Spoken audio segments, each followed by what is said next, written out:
बिहार सरकार ने नीतीश कुमार के नेतृत्व में आरक्षण की सीमा बढ़ाई। जो आंकड़े प्राप्त हुए जातीय गणना से उसके आधार पर, तो वो सरकार ने यहां लागू भी कर दिया। उससे लोगों को लाभ भी मिलने लगा। लेकिन जिन लोगों को ये चीज पसंद नहीं आ रही थी, तो उन लोगों ने कोर्ट में इसके विरुद्ध याचिका दी और कोर्ट ने उस कानून को निरस्त कर दिया। और हम लोगों के सरकार का ये स्पष्ट ये सोच है, हम लोगों का मानना है कि गरीबों को ये बढ़ा हुआ जो आरक्षण सीमा है उसके हिसाब से उनको लाभ मिलना चाहिए। तत्काल मुख्यमंत्री ने केंद्र सरकार को पत्र लिख के इस कानून को 9वीं अनुसूची में शामिल करने का अनुरोध भी भेज दिया। तो ये सरकार इस मामले में कदम उठा चुकी है।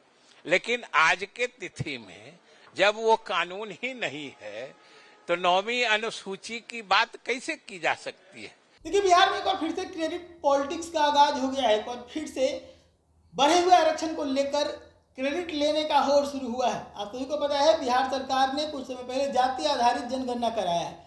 जाति आधारित जनगणना को आधार मानते हुए बिहार सरकार के तरफ से यह फैसला लिया गया था कि आरक्षण के दायरा को 50% से बढ़ाकर 65% कर दिया जाए।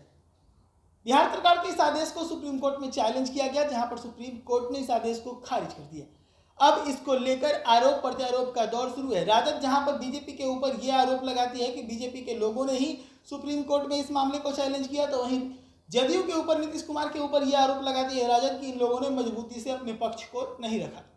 अब इस मामले पर पहली बार जदयू राजद को दोषी ठहरा रही है।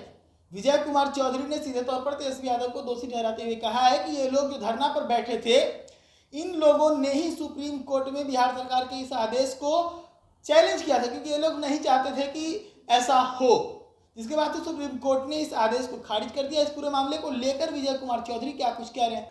उसमें जो आंकड़े आए और उसके आधार पर जो पिछड़े, अति पिछड़े और दलित समाज के लोगों के लिए बिहार सरकार ने नीतीश कुमार के नेतृत्व में आरक्षण की सीमा बढ़ाई।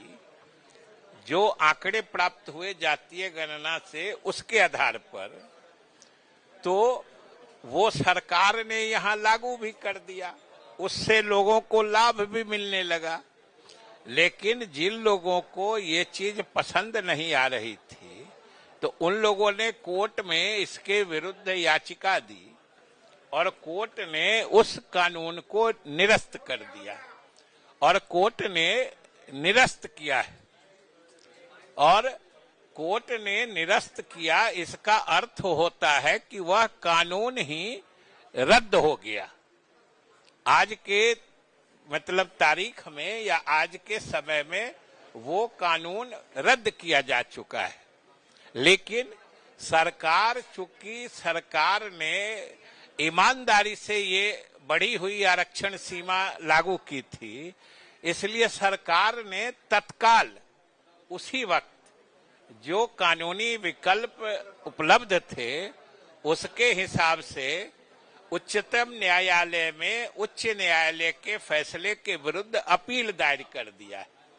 और हम लोगों के सरकार का ये स्पष्ट ये सोच है, हम लोगों का मानना है कि गरीबों को ये बढ़ा हुआ जो आरक्षण सीमा है उसके हिसाब से उनको लाभ मिलना चाहिए। नहीं तो उन लोगों के साथ संपूर्णता में न्याय नहीं हो पाएगा। और ये तो दुनिया जानती है, पूरा देश जानता है, बिहार के सभी लोग जानते हैं कि जातीय गणना किसने कराई है। तो आज यह कहने का कोई जोड़ करे कि हमने कराई है, हमने कराई है, मतलब जातीय गणना का फैसला कौन लेता है, कौन कराता है? तो ये तो बिहार के लोग नहीं समझते हैं क्या? और ये तो वही बात है कि जातीय गणना हो गई और उससे प्राप्त आंकड़े के आधार पर आरक्षण की सीमा बढ़ा दी गई और बिहार सरकार ने लागू भी कर दिया। बिहार के गरीबों को उसका हक मिलने लगा था, लेकिन न्यायालय ने कानून निरस्त कर दिया है। हम लोग उसके खिलाफ भी उच्चतम न्यायालय गए हैं।